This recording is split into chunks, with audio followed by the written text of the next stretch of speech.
विदर्भातल्या 62 जागा नवं सरकार कुणाचं असणार हे ठरवणार आहे आणि राज्यभरातल्या विविध पत्रकारांनी वर्तवलेल्या अंदाजानुसार विदर्भात कोण बाजी मारणार पाहूया त्याविषयीचा हा रिपोर्ट। विदर्भामधनं सत्तेचा राजमार्ग कोण ठरेल किंगमेकर, कुणाकडे जास्त जागा असतील? विदर्भामध्ये एक नक्की दिसते की महाविकास आघाडी बऱ्यापैकी आघाडीवरती जाईल। लोकसभेच्या नंतर निश्चितपणे महायुतीने खूप काम केलेलं आहे। विदर्भात महायुतीला 21 ते 27 आणि महाविकास आघाडीला 22 ते 28 जागा मिळण्याचा अंदाज पत्रकारांनी वर्तवलाय। इतरांना 2 जागा मिळू शकतात। तसंच 5 मतदारसंघ असे आहेत त्याबद्दलचा अंदाज वर्तवता आलेला नाही।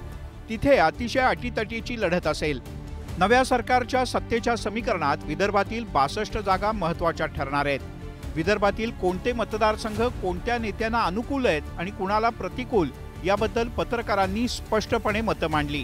कापूस, सोयाबीन, जातीपातीचं राजकारण या सगळ्या गोष्टींचा विचार करून भारतीय जनता पार्टीने उमेदवाराची निवड केली आणि जी एक स्ट्रॅटेजी आखली, जो अंडरकरंट आम्हाला दिसला निवडणुकीच्या काळात, त्यानुसार भारतीय जनता पार्टीला किमान 30 जागा मिळतील। भाजपाने 43 जागा लढवल्या, त्यातील 30 भारतीय जनता पार्टीला मिळतील।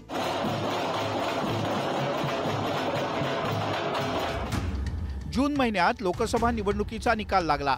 त्यावेळी काँग्रेसनं सर्वाधिक 5 जागा जिंकल्या। परिणामी विधानसभा निवडणुकीत काँग्रेसचा आत्मविश्वास वाढला होता। दुसरीकडे मागच्या 5 दशकांपासून विदर्भात भाजप मजबूत स्थितीत पोहोचला। परिणामी काँग्रेस आणि भाजपमध्येच विदर्भातली थेट लढाई होताना दिसते।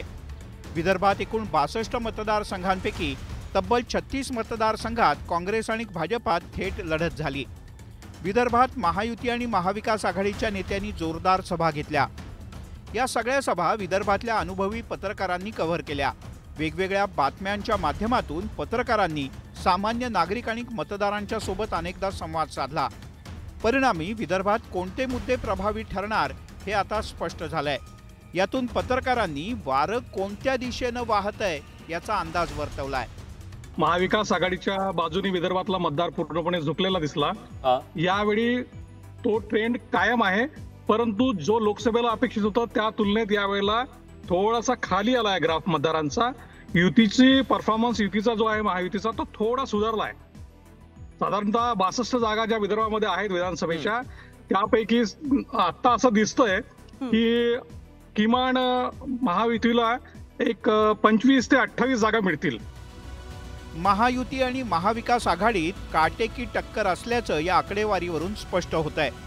विदर्भातून राज्याचे उपमुख्यमंत्री देवेंद्र फडणवीस, भाजपचे प्रदेशाध्यक्ष चंद्रशेखर बावनकुळे, काँग्रेसचे प्रदेशाध्यक्ष नाना पटोले, विरोधी पक्षनेते विजय वडेट्टीवार, वनमंत्री सुधीर मुनगंटीवार एवढंच नाही तर अन्न आणि औषध प्रशासन मंत्री धर्मराव बाबा आत्राम, माजी मंत्री डॉक्टर राजेंद्र शिंगणे आणि प्रहारचे बच्चू कडू यांच्यासह अनेक बडे नेते मैदानात आहेत।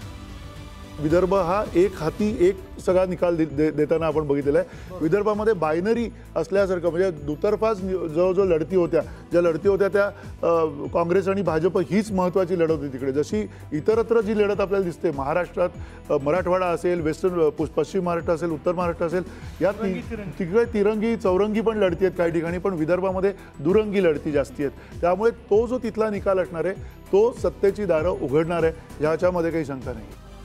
विदर्भात जो पक्ष अव्वल ठरेल त्याला राज्याची सत्ता मिळण्यासाठी ॲडव्हान्टेज असणार आहे।